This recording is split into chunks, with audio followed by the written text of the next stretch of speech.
नमस्कार, मैं श्यामगिरी। आप देख रहे हैं टीएफडी इंडिया न्यूज 24। टीएफडी इंडिया न्यूज 24 में आप सभी दर्शकों का स्वागत है। बिहार में क्या चल रहा है? क्या नीतीश कुमार सम्राट चौधरी से सीएम की कुर्सी छीन लेंगे और सीएम आवास भी छोड़ दिया नीतीश ने? सीएम आवास तो खाली करना ही था और उन्होंने इस्तीफा देने के पहले तकरीबन अपने सारे सामान शिफ्ट करा दिए थे। कुछ बहुत ज्यादा अहम बचा हुआ था नहीं। लेकिन जेडीयू की तरफ से भारतीय जनता पार्टी से अलग लाइन लिया जा रहा है, क्योंकि अशोक चौधरी जैसे लोग या जेडीयू के बड़े बड़े नेता प्रेस कॉन्फ्रेंस करके अगर यह कहे कि किसी भी मुस्लिम वर्ग को बीजेपी से डरने की जरूरत नहीं है, साफ कि किसी भी मुस्लिम को बीजेपी से डरने की जरूरत नहीं है, हम हैं साथ में, तो क्या भारतीय जनता पार्टी के साथ ही रह करके बिहार के अंदर अलग लाइन जेडीयू ले रही है? इसके कारण क्या? यूं ही तो नहीं हो सकता। अभी तक तो ऐसा नहीं था। आप दर्शकों को याद होगा, जब वक्फ बोर्ड संशोधन बिल के खिलाफ जमीयत उलेमा हिंद के मौलाना अरशद मदनी जब पटना के गांधी मैदान में एक सभा को संबोधित किए थे, जिसमें चिराग पासवान और नीतीश कुमार को बुलाया गया था, मोदी से समर्थन लेने की बात कही जा रही थी या वक्फ बोर्ड संशोधन बिल को समर्थन नहीं करने के लिए बात कही जा रही थी, तो नहीं आए थे। तो ललन सिंह ने उसी दिन मुजफ्फरपुर में एक बयान दिया। उन्होंने कहा कि मुस्लिम हमें वोट नहीं करते हैं और मुस्लिमों के वोट के दम पर नीतीश कुमार मुख्यमंत्री नहीं। यह उनका बयान था। अरशद मदनी से यह बात फिर पत्रकारों ने पूछा कि जेडीयू की तरफ से यह बयान आया है, तो अब आप क्या करेंगे? आप तो उन्हीं के लिए 5 लाख लोगों की सभा हुई थी। तो उन्होंने कहा कि जो हमारे साथ नहीं, हम उसके साथ नहीं, हम सोचेंगे, रास्ता तलाशेंगे, या जो भी होगा देखा जाएगा। मौलाना अरशद मदनी का यह बयान था।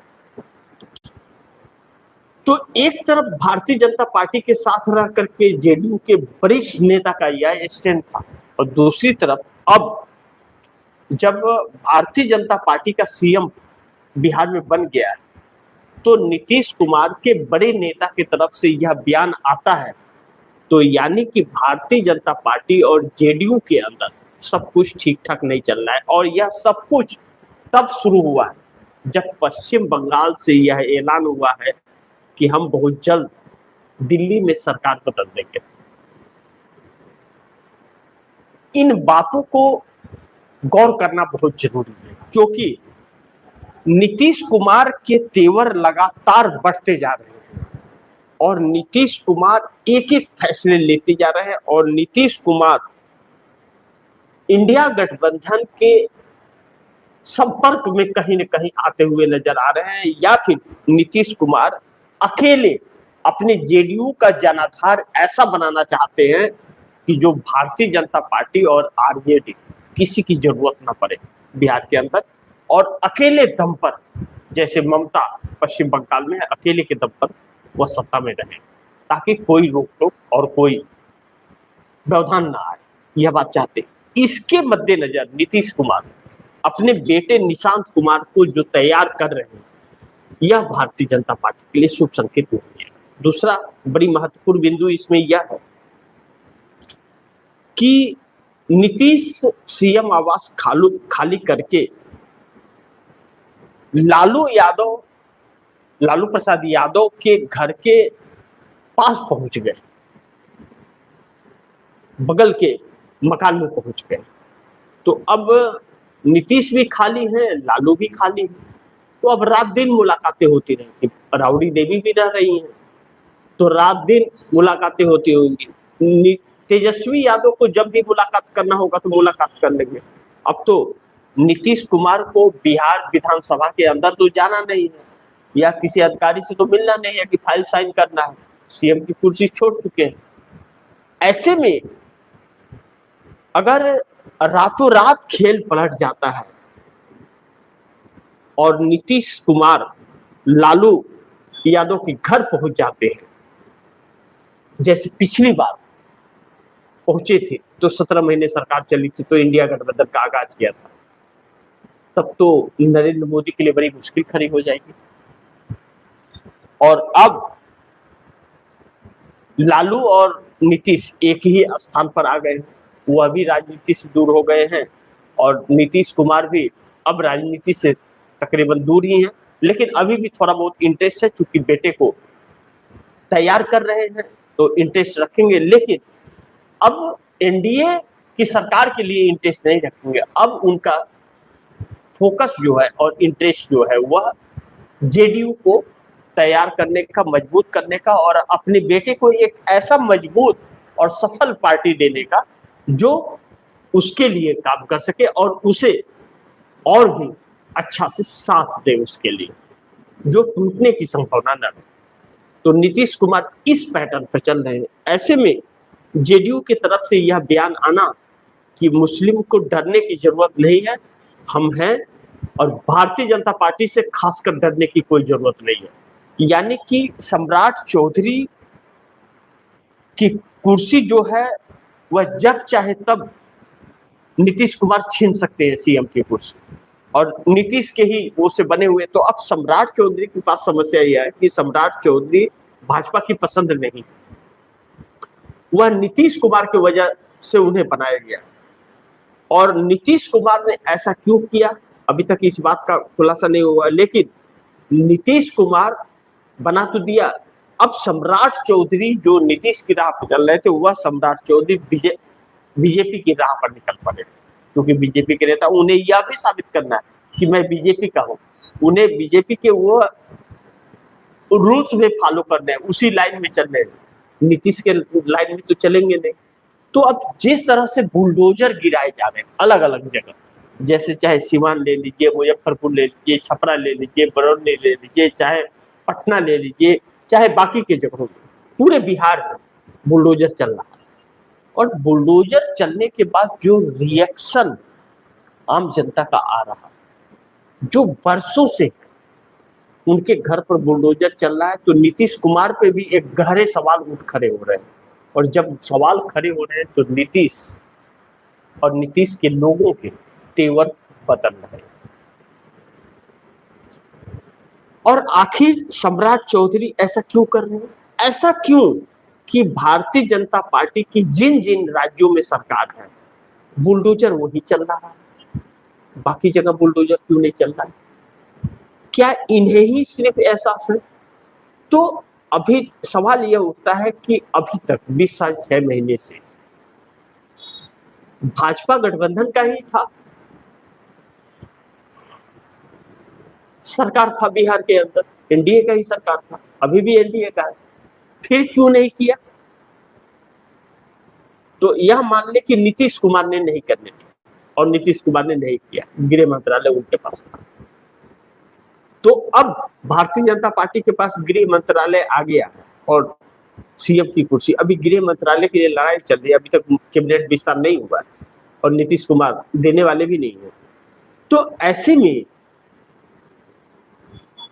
जब नीतीश कुमार का सपोर्ट है और नीतीश कुमार ने उन घरों पर बुलडोजर नहीं चलाया, तो सम्राट चौधरी को अब क्यों चलाने दे रही है बुलडोजर? तो आम जनता के अंदर नाराजगी भी इस बात को लेकर के हो रही है। और 50 साल, 60 साल, 70 साल, 80 साल से रह रहे लोगों के घरों पर बुलडोजर चल रहा है। यह नहीं कि बड़ी बड़ी बिल्डिंगों पर, छोटे घरों पर और झुपड़ियों पर भी चल रहा है। और बड़ी बिल्डिंगें नगर निगम से पास होकर के ही बनी हुई, और नगर निगम से पास होकर के जब बनी, और अगर वह नगर निगम के नियम के मुताबिक नहीं था, तो नगर निगम वाले क्या कर रहे थे, उसको क्यों बढ़ने दिए? जब कहीं एक ईंट भी बनना चालू हो तो अधिकारी कुत्ते की तरफ भांप लेते हैं कि यहाँ ईंट उठ गिर रहा है, बन रहा है। इनके लोग हर जगह होते हैं, सारी जानकारियां मिलती है। कुछ पैसे लेकर के बात सनक लेते हैं, कुछ पास करके सनक लेते हैं। तो फिर इतनी बड़ी बनी तो क्या उनकी नजर नहीं पड़ी? अब नजर में आ रही है, या फिर पहले बनने दिया, या फिर यह धन उगाही का एक नया जरिया हो गया। तो यह चीजें एक दहशत फैल रही है। तो जेडीयू अब अपना जनाधार बना रही है और निशांत कुमार निकल यात्रा कर रहे हैं। तो ऐसे में कहा गया कि भाई मुस्लिम कोई डरने की जरूरत नहीं है भारतीय जनता पार्टी से, कि भारतीय जनता पार्टी का सीएम हो गया तो उनके ऊपर अत्याचार करेगा। हम हैं तो उस बुलडोजर वाले पर क्यों नहीं कर रहे? तो यह एक मिली जुली असर बिहार के अंदर जो चल रहा है, बिहार के लोग असल में खासे इन लोगों की नीतियों से परेशान हो रहे हैं। दूसरा चीज, नीतीश कुमार अगर रातों रात खेल पलट रहे हैं और नीतीश लालू प्रसाद यादव के घर अचानक पहुंच गए, तो यह बात तो तय है कि ममता बनर्जी ने संपर्क साधना शुरू कर दिया। इस बात की पुष्टि इस बात से होती है कि ममता ने साफ कह दिया है कि 4 मई को सरकार आने के बाद में मैं 6 महीने में दिल्ली गिरा दूंगी, सरकार कब्जा कर दूंगी। तो ममता बनर्जी ने खुलेआम ऐलान यह 2-3 बार कर दिया है, तो गंभीर हो गई है वो भूलने वाली नहीं है, नेता नहीं है। तो ऐसे में इतना तेवर और इतना गंभीर केंद्र सरकार को लेकर के ममता बनर्जी पहली बार दिखी है। तो अगर ममता ने यह कर दिया तो फिर इसका मतलब नीतीश और नायडू से भी उनका संपर्क है, तो फिर लालू प्रसाद यादव से भी संपर्क हो।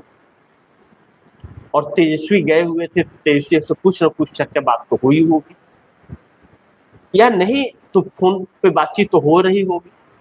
तो यह परिस्थितियां जो बन रही है, यह सारी परिस्थितियां मोदी के खिलाफ जा रही है और मोदी ऐसे में बुरी तरह से फंस गए हैं। अब उन्हें समझ नहीं आ रहा है करे तो क्या करे और ना करे। लेकिन पश्चिम बंगाल को लेकर के आज 77 बूथों पर जो कंप्लेन गया हुआ था, 15 बूथों पर हो रहा है, 70 बूथों पर ही वोटिंग पड़ रही है और वह वोटिंग शाम 6 बजे तक समाप्त हो जाएगी। ऐसे में सवाल उठ गया कि भारतीय जनता पार्टी के कंप्लेन पर चुनाव आयोग ने री पोलिंग करा दी, दोबारा वोट डलवा दिए, लेकिन विपक्ष यही कहता है तो सुनते नहीं है। तो ममता बनर्जी ने भी बहुत सारे बूथों का कंप्लेन किया था, उस पर तो चुनाव आयोग संज्ञान नहीं लिया। रिकाउंटिंग कराने की बात कही जाती है तो चुनाव आयोग नहीं कराता, और भाजपा ने कहा तो 77 बूथ पर दोबारा चुनाव करा दिया। इससे भी पक्षपात वाला रवैया नजर आ रहा है। तो ऐसे ही पक्षपात अगर रहा तो फिर आगे जाकर के चुनाव लड़ पाना विपक्षी दलों के लिए मुश्किल हो जाएगा। ऐसे में यह सरकार बदलना भी जरूरी है। अब मोदी सरकार अपने सहयोगी दलों पर अत्याचार नहीं करेगी, इस बात की क्या गारंटी है? तो वह मोदी सरकार पूरी तरह से खुद भरपूर सत्ता में आना चाहती है, 450 के पार आना चाहती है। संविधान बदलना है तो ऐसा ही लोगों को करना पड़ेगा।